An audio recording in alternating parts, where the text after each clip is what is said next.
Hi there, I'm Jack Canfield, and today I'm going to talk to you about how to overcome shyness and build your self-esteem.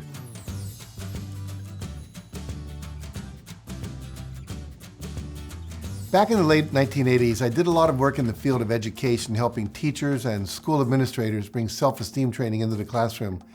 And we discovered that if students felt more confident about themselves and their abilities, they were willing to stretch and take more risks as students, which improved the learning process by making them less afraid of failure.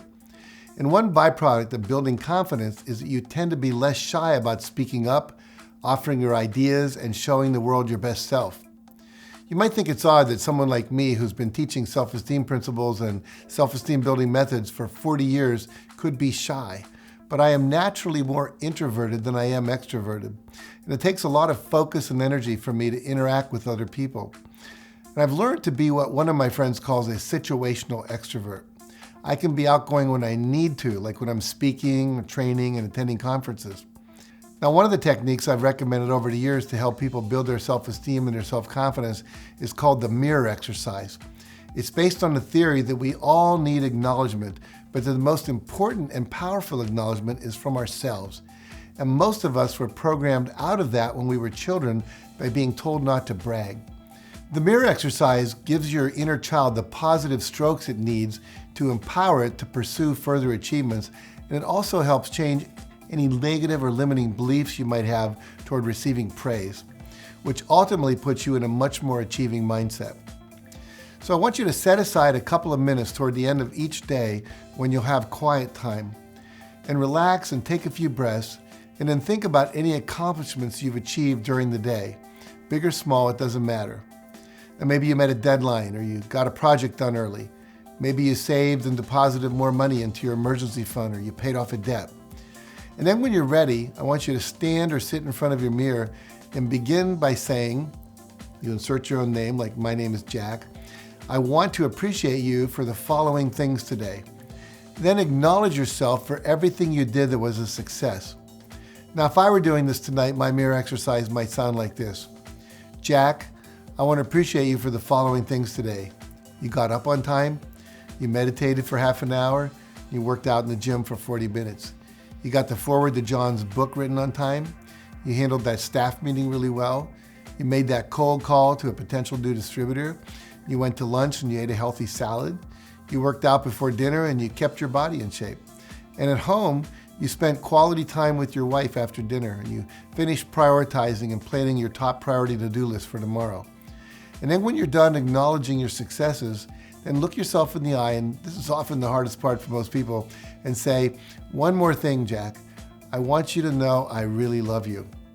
Now, the first time you do this exercise, you may feel awkward, weird, and maybe a lot of other emotions. In fact, you may find yourself thinking, this is stupid. I want you to know that that's totally normal, because you're breaking a habit of not affirming yourself, and it's awkward. Now, the truth is that very few of us know what it's like to totally acknowledge ourselves. And while you may be uncomfortable in the beginning, I want you to keep at it. You know, I've had grown men, key executives in major companies, tell me how much better they feel about themselves and their confidence after doing this exercise for just a week. Now, ideally, I want you to do the mirror exercise diligently for at least 3 months. And after 90 days of acknowledging your successes, your confidence level will skyrocket, and you'll be much more willing to take the actions that will up-level your success. Now, one other way to build your confidence and overcome shyness is to get involved in a mastermind group or recruit an accountability partner who can support you when you're faced with situations where you need to stay strong. They can actually create a safe space where you can build that new muscle.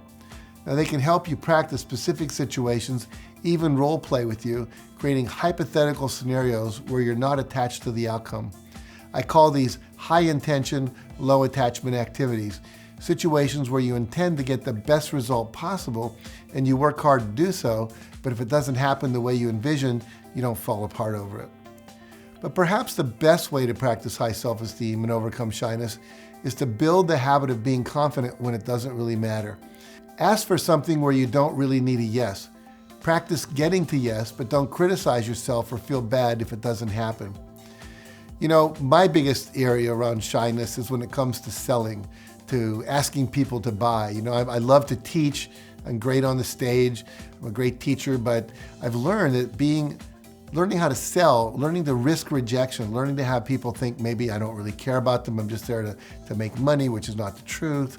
Or they're thinking that, you know, he's just trying to sell me something and I don't want to be sold, I just came here to learn. Maybe I'm going to risk their trust, whatever.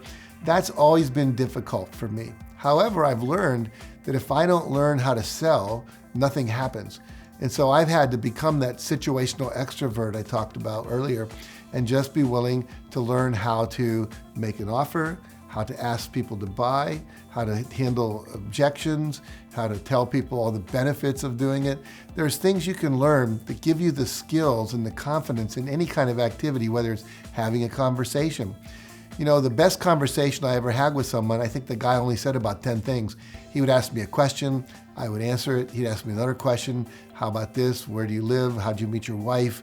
Do you have children, etc.? And at the end of that, I thought he was the coolest guy in the world, and I realized I didn't know a thing about him, but I loved being the center of his attention. So you can learn things like that to make yourself more comfortable in social situations, and then you're confident that you have the skills you need to be able to handle any situation that you might find yourself in. So if I can do it, I know you can do it. Now today, in addition to the transformational training and coaching that we do to help people grow in every area of their life, we also teach people how to be more confident and overcome any shyness they might be experiencing. And so to help you build confidence and get started on an overall path to success, I want to leave you with a bit of homework.